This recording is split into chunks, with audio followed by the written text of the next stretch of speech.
All right, what's going on, everyone? Welcome back to the Beard Speaks podcast. That's right, we're back. And back with another killer episode. I've got unsKrypted here today, a killer up-and-coming voice in R&B. Man, this guy's amazing.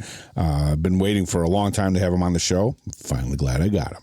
All right, guys, before we get moving to that, I want to say thank you very much for all the listeners that continue to keep coming back and listening to the show, sharing the show, and turning your friends onto it. I mean, I thank you so much. I'm blessed. The show has been streaming in every country. It's amazing. I like to give a little shout out to everyone that's listening, but it's almost impossible. But I'm going to go through a little bit of my list of cities of people checking in. So thank you again here in Chicago, Illinois, Scottsdale, Arizona. What's happening? Dallas, Texas, Des Moines, Iowa. What's happening? We've got Los Angeles, California, Columbus, Ohio. What's up? Knoxville, Tennessee, Miami, Florida, home of my Miami Dolphins. What's going on, baby? San Antonio, Texas, Park Ridge, Illinois, Hotlanta, Georgia. What's up, Georgia? Phoenix, Arizona. We got Portage, Indiana checking in. Houston, Texas. Evanston, Illinois. What's going on, Evanston? We got Naperville, Illinois. We've got Springfield, Illinois. Milwaukee, Wisconsin. What's up, Milwaukee? Las Vegas, Nevada. Denver, Colorado. Brooklyn, New York. Waterloo, Iowa. My friends out there in Waterloo. What's happening, baby? Lebanon, Tennessee. We got Elk Grove Village, Illinois checking in. Kansas City, Missouri. What's up, Missouri? Tampa, Florida. Nashville, Tennessee. Schaumburg, Illinois. We've got Billings, Montana. What's up, Montana? Man, beautiful country out there. Wheaton, Illinois. What's going on? Cincinnati, Ohio. What's happening? Man, guys, I mean, the list just continues to go and go. And thank you guys so much. I'm blessed. Where can you hear the Beard Speaks podcast? Well, I'm glad you asked. We are streaming on all platforms, man. Apple Podcasts, Spotify, Amazon Music, iHeartRadio, Podcast Index, Castbox, Overcast, Pocket Cast, Podcast Addict, Deezer, Listen Notes, Podchaser, Player FM, Castro, Good Pods, and True Fans. That's right, baby. And we're also streaming on YouTube. So wherever you love to get your podcast, baby, there we are. All right. If you guys want to be on the show, you got a story to tell, you're an artist out there, a writer, someone who wants to get their story out, send us an email, thebeardspeakspodcast@gmail.com. That's right.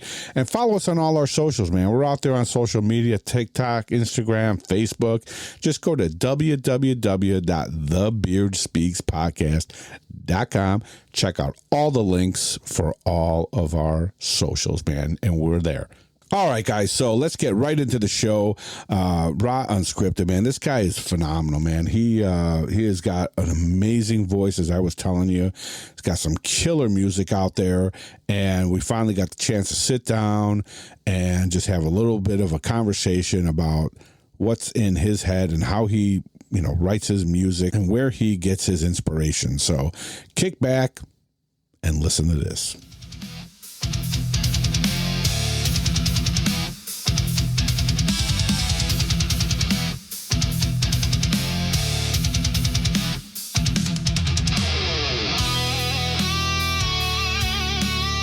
All right, guys, today, unsKrypted. How's it going, buddy? Welcome to the Beard Speaks. Man, I'm excited. I'm just excited to be in the presence of this beard for a prolonged time. Look at that. Since I last saw you, I don't know if you was draping like that. Oh, I don't know if I was, man. You're right. It's growing. Yeah. It's yours too, man. It's working. Yeah. What do they say? I bet you Lisa would never want you to cut it off. No, I don't know. I don't know about that. But what do they say? Guys with beards proves that we have patience, right? There we go.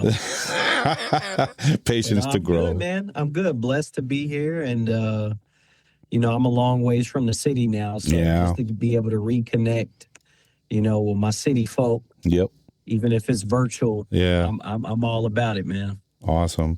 Well, it's been a while. I mean, we've talked a long time, a couple of years about, hey, let's get you on the show. But now I'm so excited, and I always say this on Facebook and on your stuff, and I'm not blowing smoke, dude. I love your voice, man.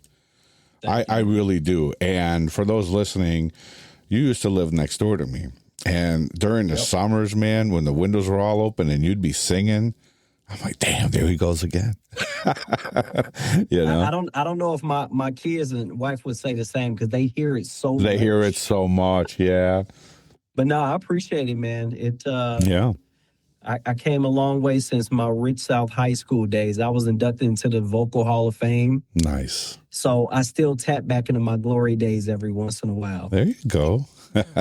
So let's talk about how you got started. Like, when did someone say, that's a voice, man, and you need to start doing something with it? You know what? I grew up around music. So my mom was very close friends with the Out Here brothers, actually cousins. And then his partner, Hula, she was very close friends with. So for those of you who don't know who the Out Here brothers are, Chicago is big on house music. The Out Here brothers, they did a lot of big things in Chicago. DJ, producer.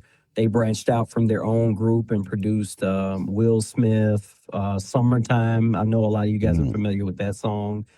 So really just being around it, all my family sang. But I think probably in choir. You know, I was at elementary school, second, third grade. You know, I was in their gospel choir. All right.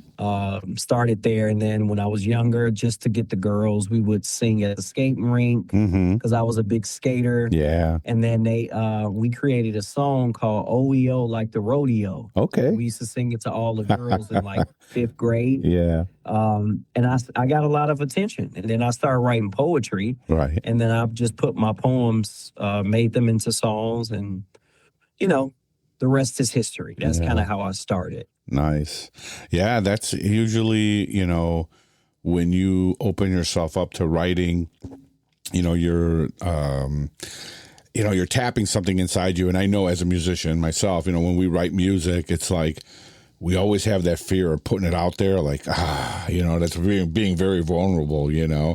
How do you get past that, you know, when you write something, or are you writing like, hey, this is me. I'm just putting myself on a page, and I'm just going to write regardless of, you know, how it comes out or what, you know, anybody thinks? You know, is that how you really approach it?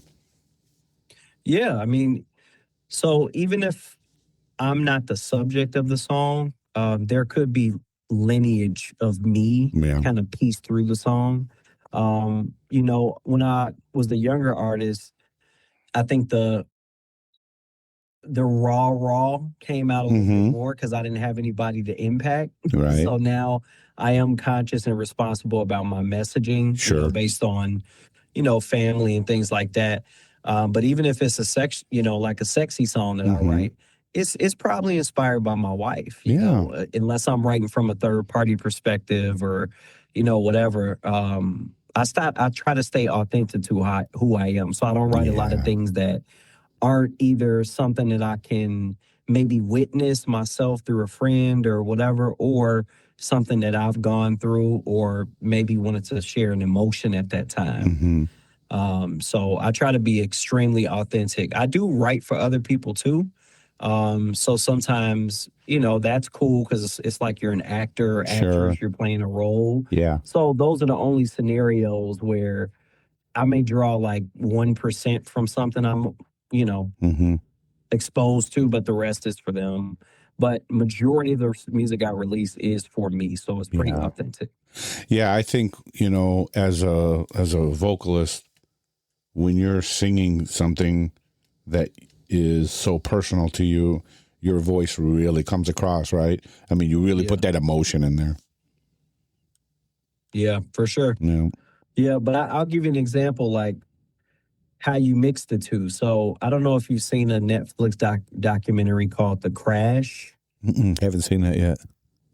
It was about this high school couple who was very volatile, a lot of drugs, alcohol involved.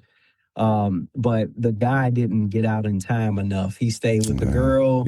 And he was, I'm assuming, optimistic, maybe that there was something worth staying around for. Sure. And she wound up crashing on purpose and killed him and his best friend. Jeez. And I've also been a person where I'm very optimistic and I try to see the good in everybody. Yeah.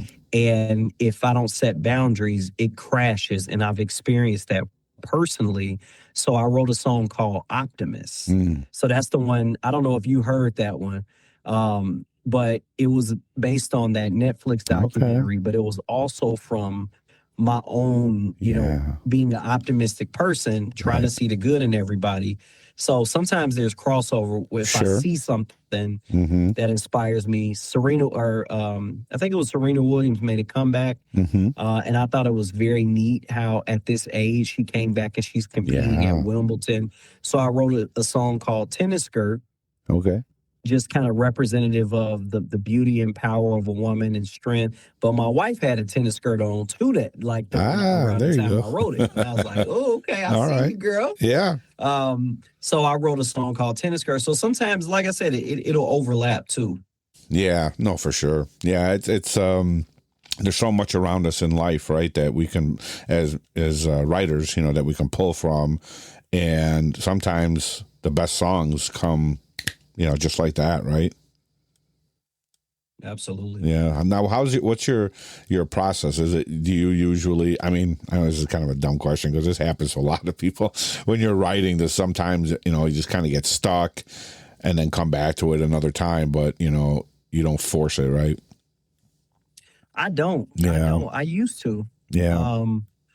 Not anymore because I'm writing similar to your passion for the podcast. Like it's truly a therapeutic process for me. So I'm not trying to do it for everybody else. Right. So I do share my gift because God gave me the gift. Yeah. So I share it with the world because it's only right, in my opinion, to him.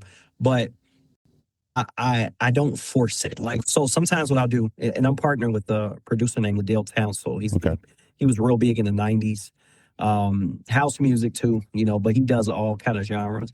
But he'll send me a track and it may be 2-3 months where it just at that time of my life, it wasn't resonating with me. Yeah. But I'll hear it maybe if I'm on a high note or if it's a lower, you know, register song or with just a more moody feel. Yeah. If I'm in like a emotional type state. I'll listen to it. I'll drive to it in the car. I'll put it on my headphones at night.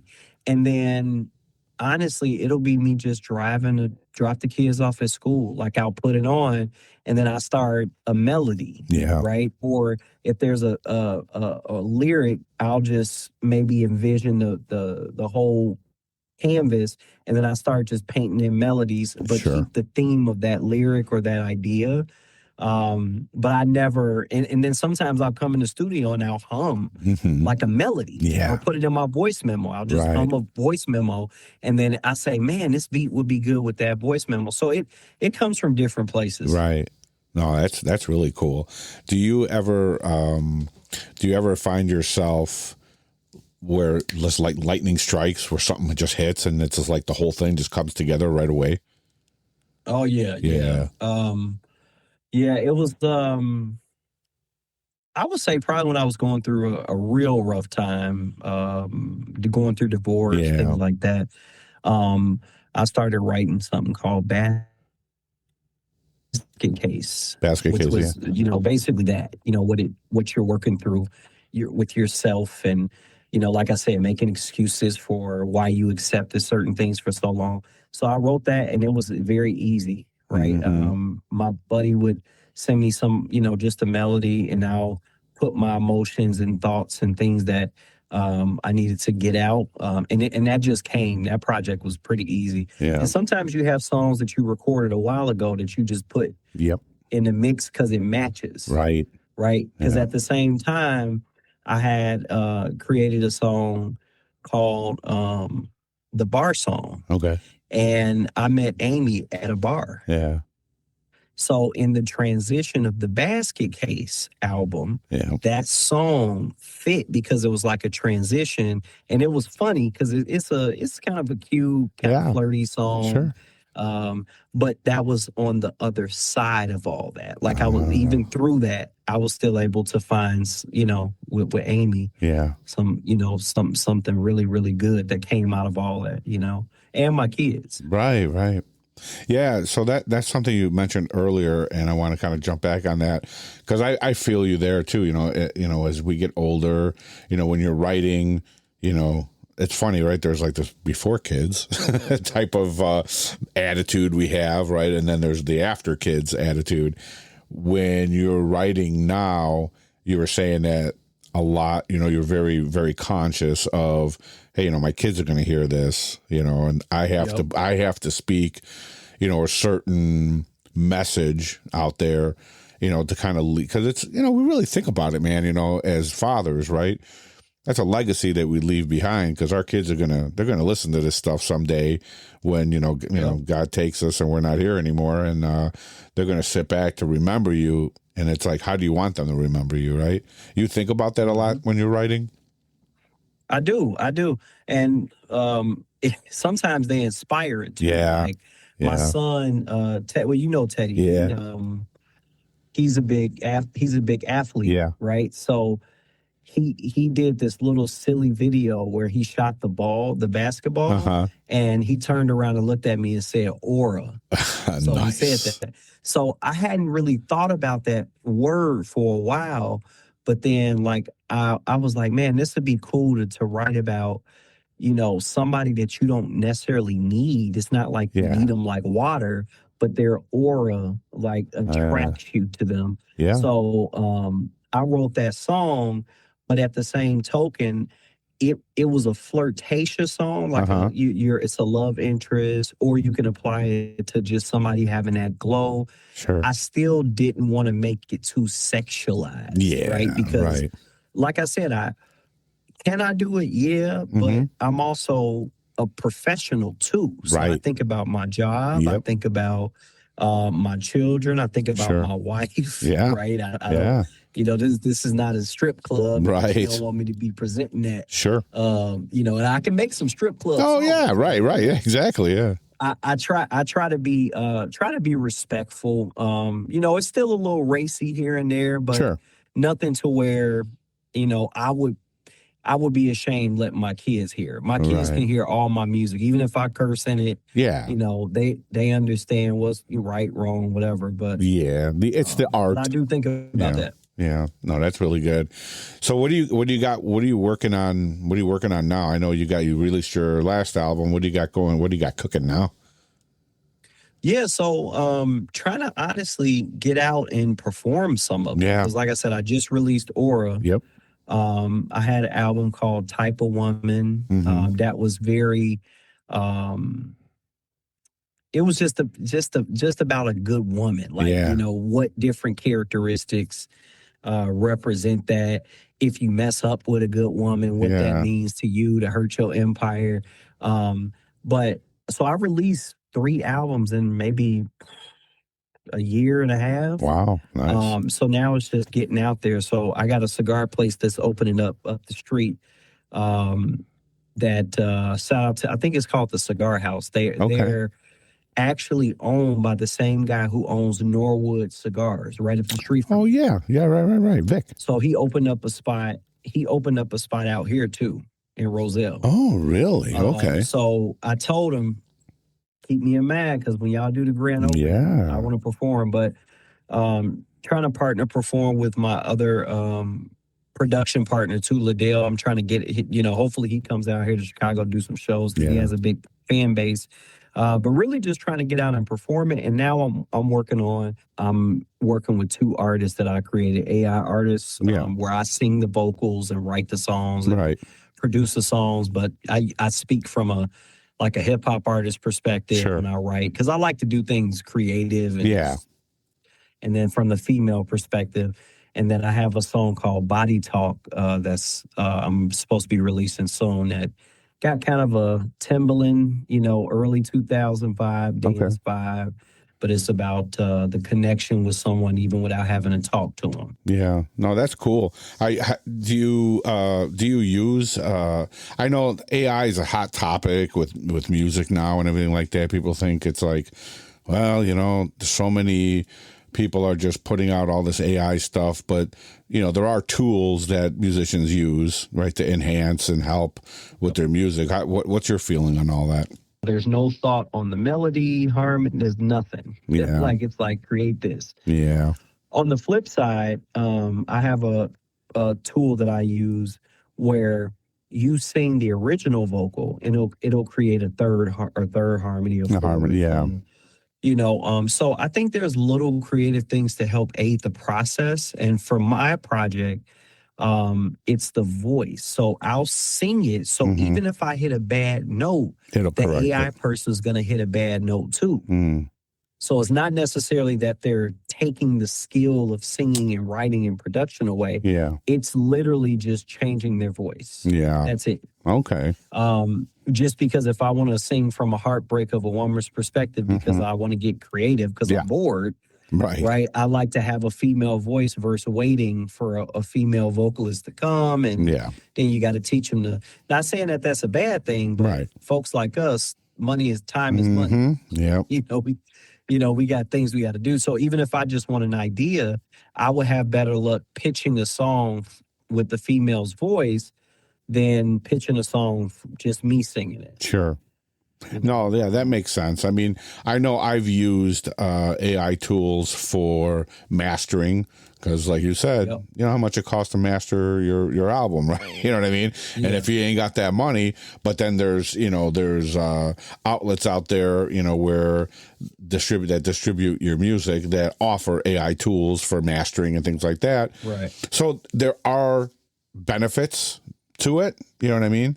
I think if you, as a musician, if you use it responsibly and you use AI in a certain way where it's enhancing your creativeness and you're actually creating the music, I don't think there should be any issues with it, But I do see, like you were saying, some people just plug stuff in and they're like, yeah, make my song, right? Yeah, it's crazy. It is. Because my cousin took my lyrics offline and he put it through some AI software and he sent it to me. And it was actually good. Yeah. You could tell it was AI because they messed up some of the words. Oh, okay, yeah. But I was like, damn, the vocals, everything was perfect. That's but when crazy. It's too perfect, it's like, can you really feel it? If it's too perfect. Yeah. And they're talking a lot about that on how kids of my son's generation and my daughter, they're anti-AI. Yeah. A lot of them don't want anything to do with AI. They don't want, they're starting to go more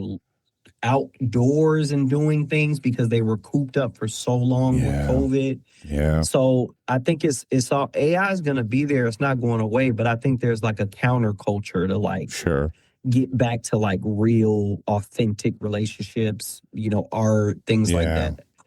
Yeah, I feel that because it almost, COVID screwed everything up, man. It just really did. Just that human interaction, think about it, right? Churches closed. You couldn't go to church. You couldn't have your groups together. You couldn't have, kids were outside to play and things like that. But it's nice to see, because that generation now, our kids are kind of, man, I feel so bad because, man, when we were kids, we didn't have any of this stuff, you know what I mean? We were in a garage playing, in bands and writing music in garages and basements and, doing our thing. And, we were out all day. And, now everybody's cooped up and there's, computers and on their phone. I don't know, you right? Everywhere you go, someone's got their phone and their faces in it and there's no interaction. It's crazy. Yeah, I took my wife out on a date night at one of the golf resorts, but you can stay overnight. Okay.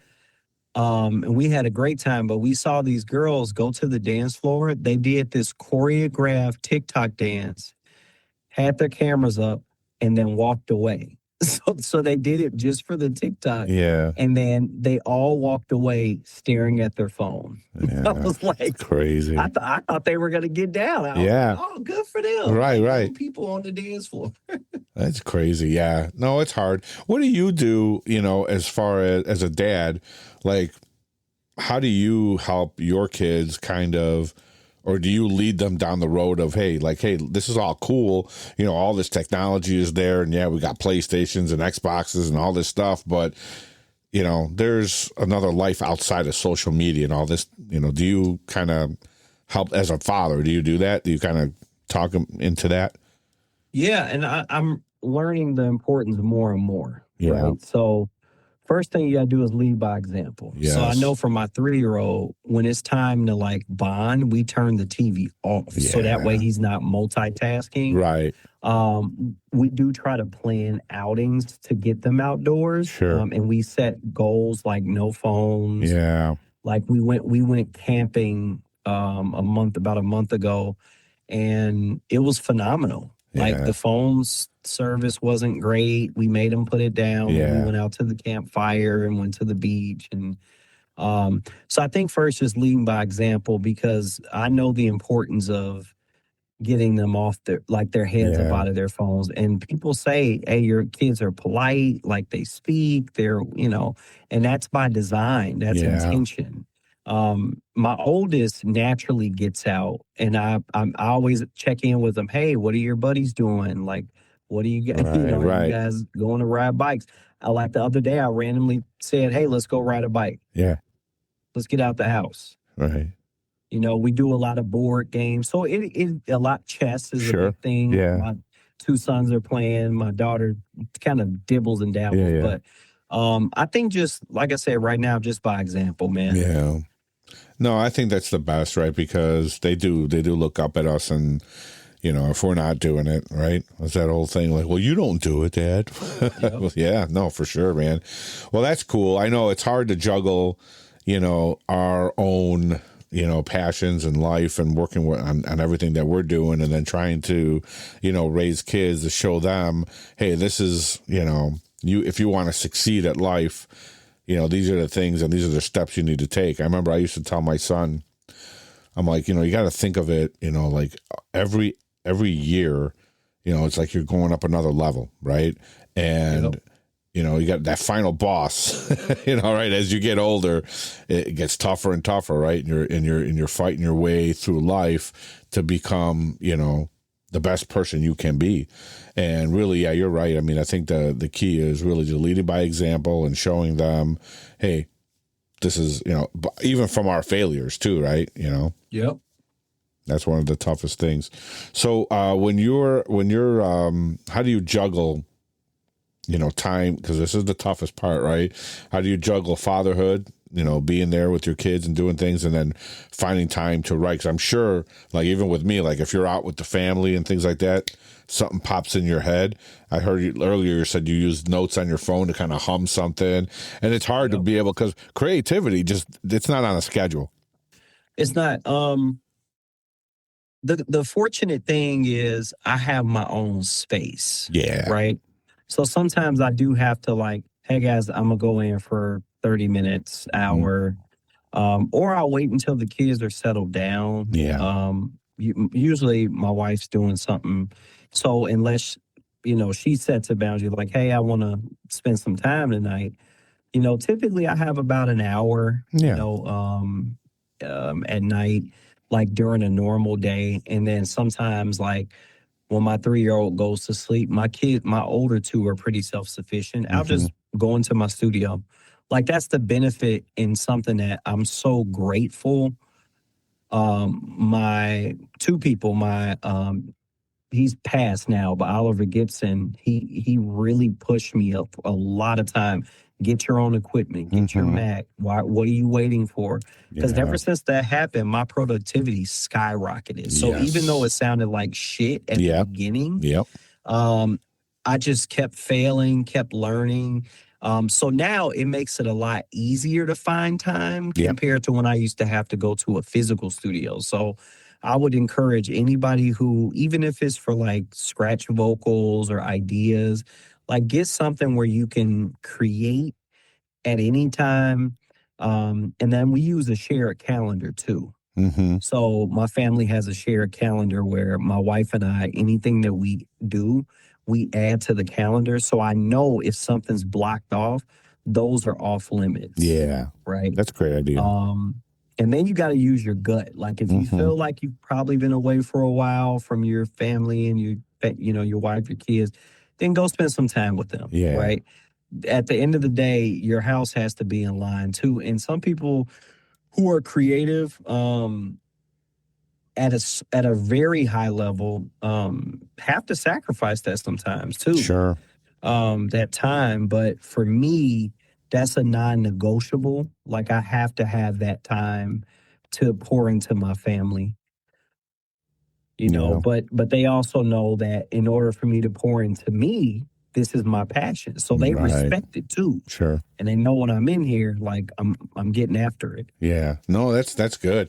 Yeah, having your own equipment, man, that does make a big difference. I know, being tied to having to go into a studio, saving the money, that's a lot. That's a lot of work. And nowadays we have the ability, like you said, to just get the equipment and be able to get your own space set aside. So what did you put together? I know I saw that grow in you, right, as you started putting all this stuff together. Because I know, same thing. Yeah, man, it takes a little bit of time. And I've gone from, it just sounds horrible in the beginning because you're kind of learning how to put all this together and getting all the equipment to work for you. But what do you got? What are you rocking out now? What do you got together? I have the Focusrite interface, the audio interface. It's like the little red box. Yeah. I got my a Slate digital microphone. It's an emulator, so you can add lockers of mics from all over the world. That's cool. And you can change whatever mic you're using, so you don't have to physically get other mics. Yeah. I have. What are these speakers? CRX, just monitors. Nice. MacBook Pro, and then some soundproofing all over. Yeah, I see that. That's cool, man. Yeah. Yeah.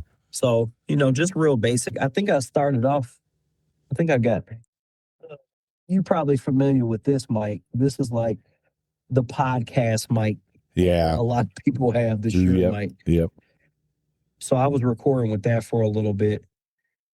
But yeah, that's about it. Got some headphones. I think these are SM7B Shure headphones. Nice. Or no, that's the mic. Sorry, Sennheiser. Oh, the Sennheiser. Yeah. Those are cool. Yeah. Yep. So, there you go.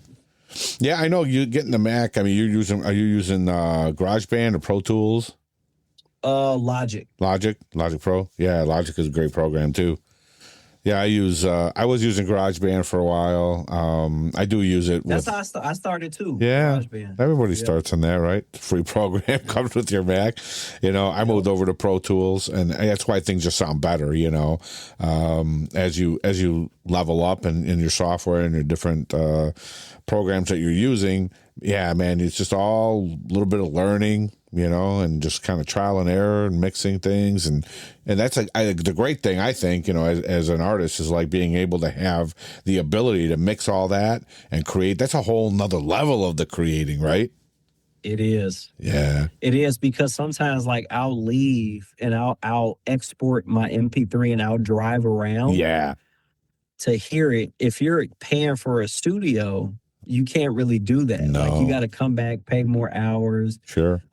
So do I think there is, sometimes a little more of a popcorn culture where it's, microwave culture. Yeah, but I think until you get it to a point where the demand is there to spend the extra money to take it to a big studio with thousands of, hundreds of thousands of dollars worth of equipment. I think it's okay to wait until you get to that point. Yeah.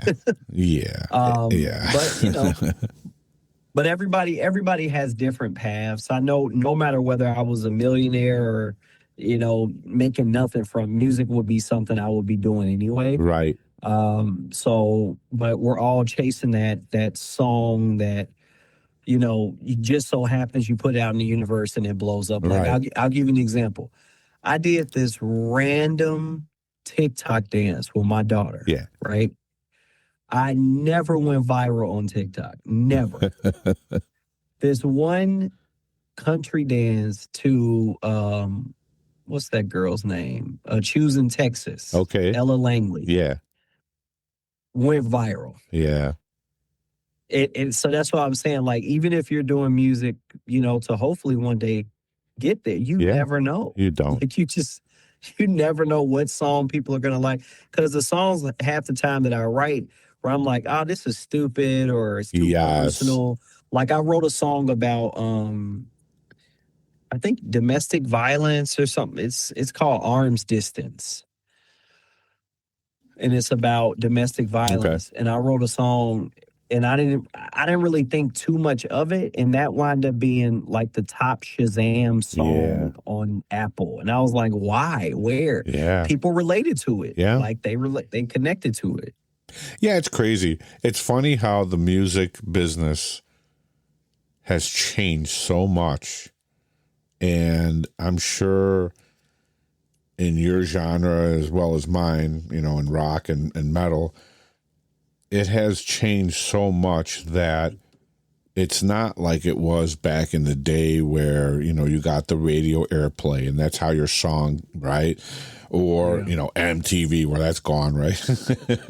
So we don't have those outlets anymore. And now we are putting our music out there on platforms that there's thousands, if not hundreds of thousands of options for other people, right? To just listen to music. So it's hard to, like you said, have something either blow up or whatever. So spending the money, going into a studio, even those days are just kind of gone. Like you said, unless you have unlimited funds to be able to do what we do, to go into the studio. Because I do the same thing, record, put it into an MP3, go listen to it. And I'm very guilty of sitting on something for so long because to me it's never finished, right? Right. You have to know you have to know when it's done, because I always go back, like, even months later and go, damn, I could have put this harmony here or this part here, and why didn't I? Yeah, we all do that, right? But again, the music business has changed so much. How do you find your voice in the sea of God knows how many musicians out there and songs out there? Because now it's, like I said, it's available almost to anybody that can go out and buy some little bit of gear and just start creating music. Or we're fighting against the AI music. But how do you find your voice in all of that, and how do you get your new music out there, for people to listen to? I mean, I do some playlisting, like and Facebook meta ads, and so I do a little bit of that. But I think being authentic too, because like a lot of stuff I talk about, my favorite show, I like crime shows. When I talk about cigars, if I talk about family or being a man in today's world and what the different things we face, I put my music in the background. Okay, so like for me, it's a lifestyle that people now in music want to follow. So that's why you see a lot of artists that have a lot of behind the scenes when they're creating. They post when they're spending time with their cat. So I know for me, I just stay authentic. I talk a lot about things that relate to me: marriage, family, just mindset as a man. I'm vulnerable about downfalls and how we work through together as a community virtually to resolve it. So I think at this point in the music, it seems like just authenticity is important, and being okay with showing like the downfalls too. I think that cuts through a lot more. I mean, you still have your traditional means, which is if something is like extreme, extremists that get attention. You have sex that always sells. Yeah. So you're always gonna have like the traditional ways, but I think more and more people like who was I was listening to an interview today. Luke Combs, I believe it was, country artist. He was on Willie Geist. I love Willie Geist. Sunday morning sit down, and they were at the City Winery. And he's like, he just makes songs from the heart. Like it's not complicated. People, and he was a starving college. He was a college artist traveling the bar scene. Yeah. And he had never dreamed of being an artist. He could always sing, but he happened to pick up a guitar in college, and he happened to, just enjoy what he does, and people related to him. Right. So sometimes it's not really a gimmick. It's just, this is who I am. Yeah. I'm putting it all out there for y'all to see it, and it's real. It's not filtered. I think that gets people a lot farther. I know that, I heard an interview with John Cougar Mellencamp, whoever we want to call him today. And he actually said in this interview that he never really even wanted to be a star or singer, or go out there and do, he loves painting. That's his thing, but it seems to fall, like you said, to those who are very authentic. He was just himself, just picked up a guitar and started singing, and someone was like, hey man, you got something there. So I agree with you. I think the more authentic you are and the more you're just showing your vulnerability, people will dig because in all reality, you are a product at that point, right? And you're selling yourself.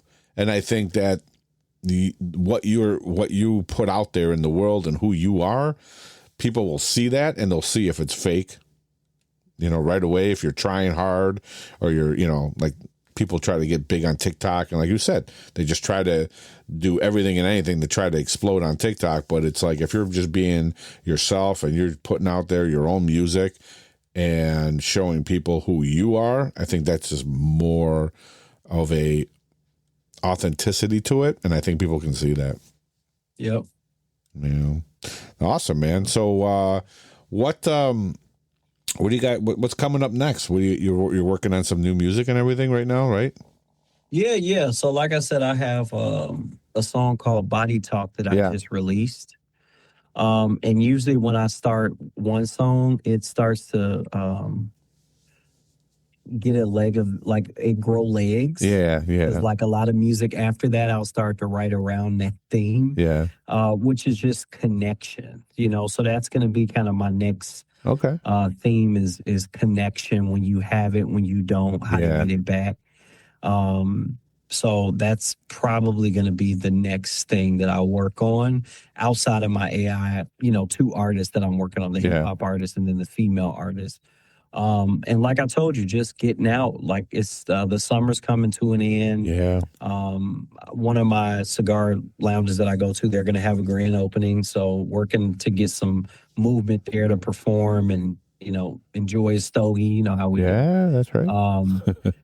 My partnership with my production partner, Liddell Town. So just expanding to more collaborators. It's all about reach. So if I can find people with similar followings or maybe even a different genre that I can grow my audience with, looking to do more collaborations, because that's natural promotion as well. Just working with other people. And like I said, trying to get out boots to the ground and get out here and perform some of this stuff. My main focus recently has been building a catalog. You need a catalog. So if you get one song that's strong and gets legs and starts to pop, then typically they want to see what else you got. So that's what I've been pretty much working on in the back cave. Nice, man. No, that's awesome. Now, are you gonna do everything's out there, but would you release like a full catalog album? Nowadays nobody buys CDs, right? You're always really just putting out MP3s and just downloads and music, streaming. So are you ever doing any physical? Because I actually, for the first time in a long time, I did a vinyl and an actual CD.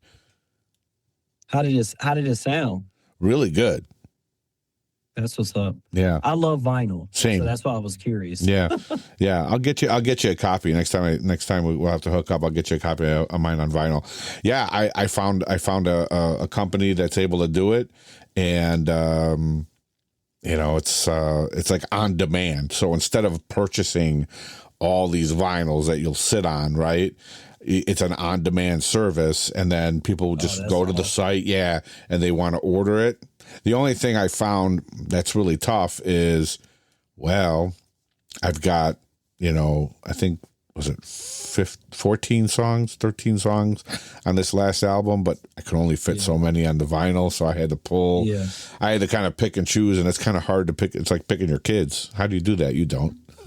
Yeah, that is hard. Yeah, there's just a time limit, but or you can go to double. I love to do that. I think I need a good traditional, T-shirts, merch, vinyl. Yeah. Like I got to go for that run because, I think it's still value out there for that stuff. Yeah, right. Especially for people that truly support you. Yep. But yeah, that'd be a really good goal to have. Yeah, because I do think that. That's another thing that kind of can set artists apart, because now everything is just digital download. Go listen to my streaming here or, go to YouTube. But there are people out like, I'm an audiophile. I want to see liner notes. I want to hold it, right? And I want to hold your content and listen to it while I'm reading everything. So to have the ability to do that would be awesome. Yeah. For sure. Yeah. Cool, man. So before we close out, I know you talked a little bit about giving advice, but I think that's one of the biggest things that, people listening who want to get started or are being, because I know there's a lot of artists out there who struggle and they get frustrated or they give up. Well, what kind of like from everything that you've gone through, what's a word of advice to people out there that either want to get started or are doing it, but are finding it very hard and difficult to get, their voice out there?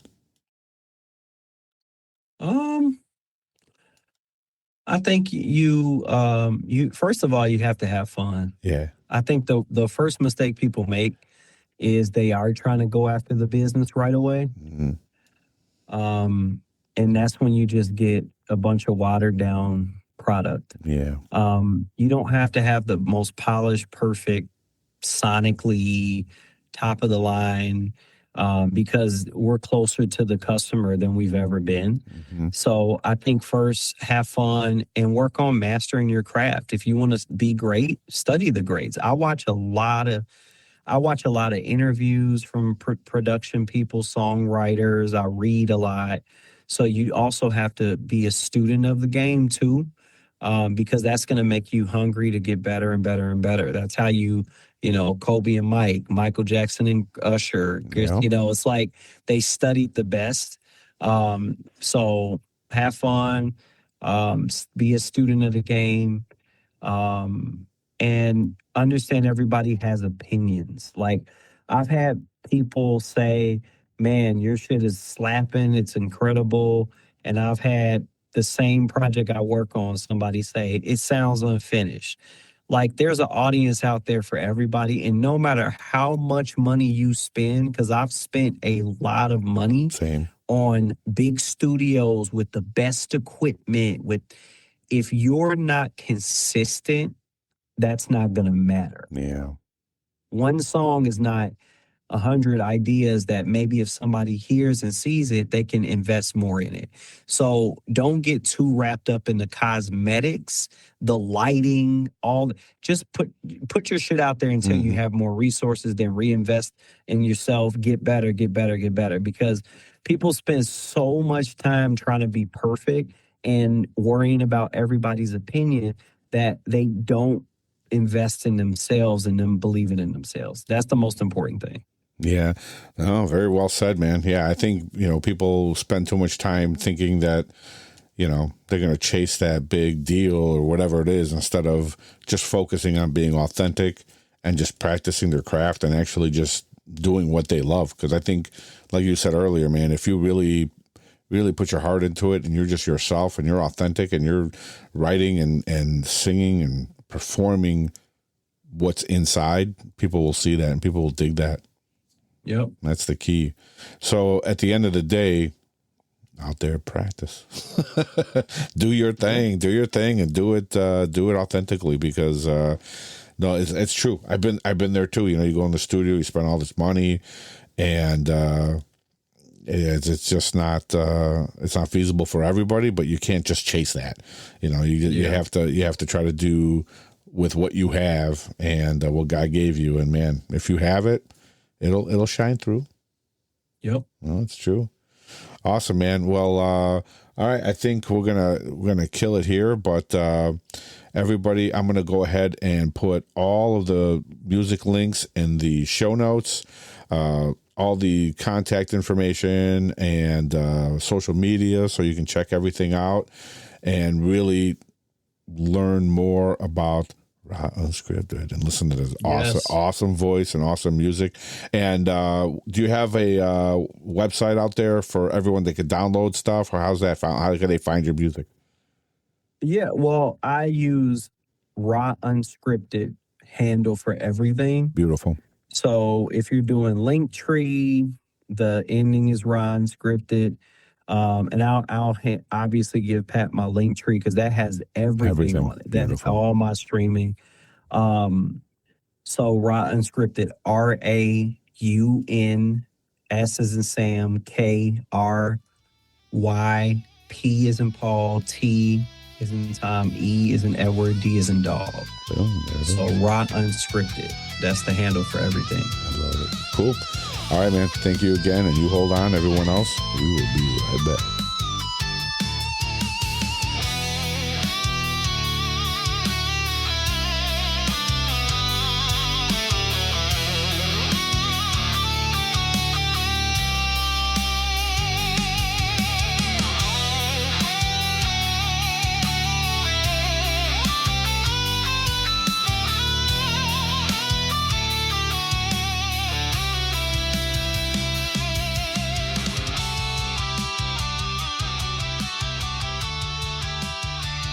All right, guys, so there you have it. There's my interview with unsKrypted. That's right. Dude, what a killer guy, good guy.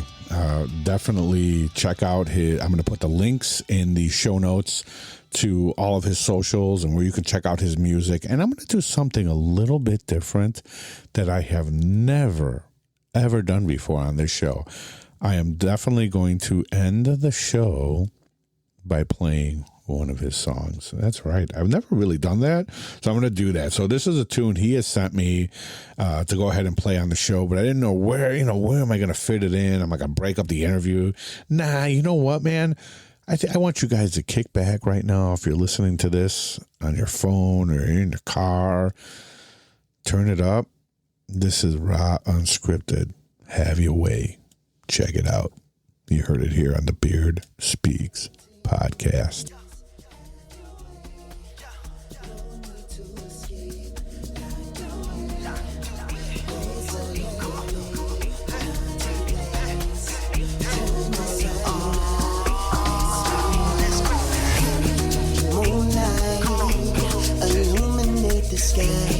Flowers in your hair, such a perfect sight.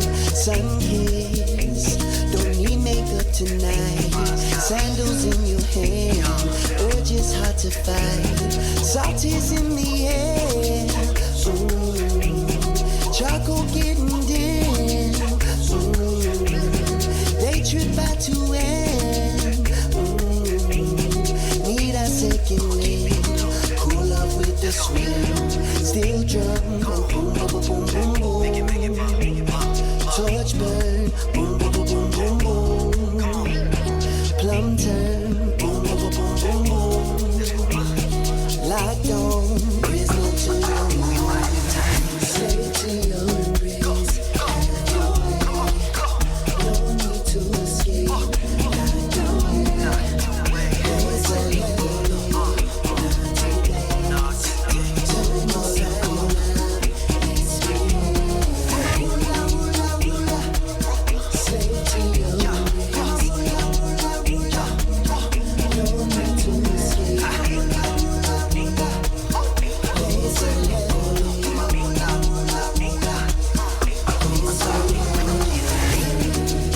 it's been a while. We 1,000 miles flew away from worry. Now it's time to get buck wild.